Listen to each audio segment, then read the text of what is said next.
हमारा जो स्ट्रीक है वो टूट जाएगा and which I don't like because इसको ना भाई कैसे भी करके कर लेना। रीजन इज कि ये बहुत इंपॉर्टेंट है। जैसे कैलनिन, मेरिटिन, अब ये सब का क्या यूज होता है, इंसुलिन, पैंक्रियाज वाला बहुत सारा इसके अंदर है। एक बार टेक्स्ट बुक आप जैसे आपका साइंस का एग्जाम है, साइंस 2 का, तो उसमें आपको एग्जाम से जस्ट एक दिन पहले एक बार गो थ्रू कर लो कि भाई ये कैसे परसेंटेज लेके आओगे, 80, 85, 90%। भाई मेहनत करना पड़ेगा। Don't do. जो एक अच्छा बच्चा है, जो एक स्मार्ट बच्चा है, जो एक स्टूडियस बच्चा है, वो सब करे। सो हेलो एंटरप्रेन्योर्स, कैसे हो आप लोग? Myself Vinayak Dubey, you are catalyst भैया, welcoming you all in our Abhedya series science 2 का chapter number 2, that is life processes in living organism part 1।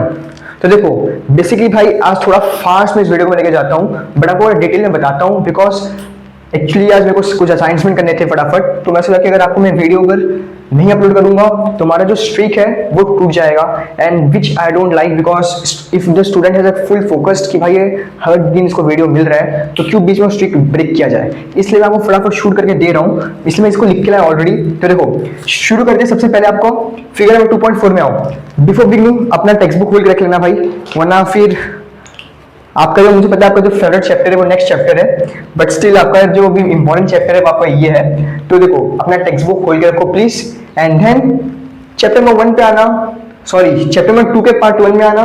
Chapter number 3 के पार्ट 2 में अभी मत जाओ, उसके लिए अभी टाइम है, अभी आप अच्छे खासे बच्चे हो, 10th में हो। तो देखो शुरू करते हैं। फिगर नंबर 2.4 में आओ, टेक्स्ट बुक के फिगर नंबर 2.4 में आओ, जो कि आपका प्रोटीन्स एंड अमीनो एसिड वाला जो फ्लो चार्ट है। तो इसको ना भाई कैसे भी करके कर लेना। रीजन इज कि ये बहुत इंपॉर्टेंट है। ये जो है आपका वो आपका बहुत बहुत इंपॉर्टेंट है बिकॉज इसमें से डायरेक्ट क्वेश्चंस आपके ऑब्जेक्टिव्स में आएंगे as a part of objective. और अगर आप इसको नहीं करोगे, जैसे कैलनिन, मेरिटिन, अब ये सब का क्या यूज होता है, इंसुलिन, पैंक्रियाज वाला बहुत सारा इसके अंदर है। आप एक बार टेक्स्ट बुक आप खोले हो तो आपको समझ में आएगा कि यार भैया जो बता रही है बात तो सही है। तो इसमें अपने को मार्क्स लूज नहीं करना है, रिमेंबर दिस। तो देखो ये आपका कवर हो गया। अब इसके बाद आपका पेज नंबर 15 में आओ, वहां पे जो दोनों टेबल हैं उन्हें भी कर लेना।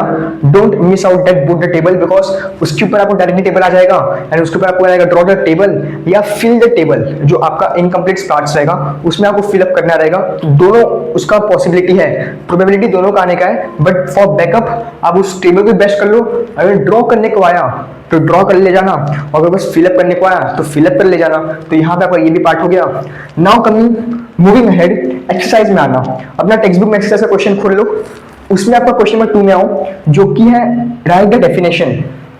हाँ वो डेफिनेशन भाई ऐसे तो आपको सब करना चाहिए, बट उसमें से जो बहुत ज्यादा इंपॉर्टेंट है जिसका हाई प्रोबेबिलिटी आने का वो है आपका DEF। तो please mark it out as a CB important. Now moving ahead, question number 3 में आओ, डिस्टिंग्विश बिटवीन। तो उसमें आपको तीनों कर लेना है भाई, all A, B and C। Don't do any काम चोरी या मक्कारी की यार भैया यार। इसमें तो आपने इंपॉर्टेंट बताया, इसमें भी बता दो प्लीज कैसे भाई, कैसे कैसे परसेंटेज लेके आओगे 80, 85, 90%। भाई मेहनत करना पड़ेगा। Don't do procrastination. अब now coming on question number 3, that is, ये तो बता दिया ना, देखो आपके चक्कर में मैं भी प्रोकास्टिनेट कर रहा हूँ। क्वेश्चन नंबर 4 में आओ, गिव रीजन में। तो गिव रीजन में आओगे तो यहाँ पे अपने को A कर लो, D कर लो और E कर लो।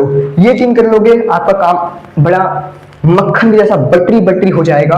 बस फिसलना मत। फिसलोगे कैसे?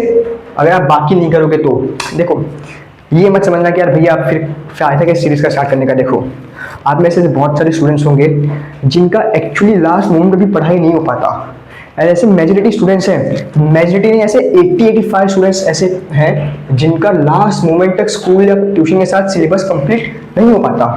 That's a practical truth. मैंने भाई खुद देखा है, 11th में भी देखा है, 12th में भी देखा है और 10th में तो मेरे को पता ही चला कि ऐसा भी होता है क्या, स्टूडेंट्स का लास्ट तक सिलेबस नहीं खत्म हो पाता था। तो इसलिए ये तब काम आ जाएगा आपको एग्जाम, जैसे आपका साइंस का एग्जाम है, साइंस 2 का, तो उसमें आपको एग्जाम से जस्ट एक दिन पहले एक बार गो थ्रू कर लो कि भाई ये जो भैया बता रहे हैं इंपॉर्टेंट है, इसको एक बार कर लेना है। बाकी अगर बाई चांस नहीं हो पाया तो पहले आपको ये करना है फिर बाकी करना है, रिमेंबर दिस। ताकि अगर इसमें से क्वेश्चंस का ये आपको 20% वाला सीन है कि 80% में से 20% क्वेश्चन में से जो आपका इंपॉर्टेंट 20% टॉपिक्स है उसमें से 80% क्वेश्चन आते हैं। तो ये आपका 20% क्वेश्चन है जो बहुत ज़्यादा प्रोबेबिलिटी है आने का, तो इसलिए बता रहा हूँ। बाकी जो एक अच्छा बच्चा है, जो एक स्मार्ट बच्चा है, जो एक स्टूडियस बच्चा है, वो सब करेगा। ये भी करेगा, इंपॉर्टेंस भी करेगा, अपना एक्स्ट्रा एफर्ट्स मार के बाकी भी करेगा, बिकॉज उसका एम है कि आई वांट उसको 90-95% इतना परसेंट उतना परसेंट, तो उसको जो करना है वो करेगा। बट स्टिल ऐसे जो बच्चे हैं जिनका नहीं हो पाए किसी रीजन की वजह से, तो वो भाई उनके लिए बहुत काम आएगा, एक्चुअली सबके लिए काम आएगा। बट ये depend on you exactly how use this series.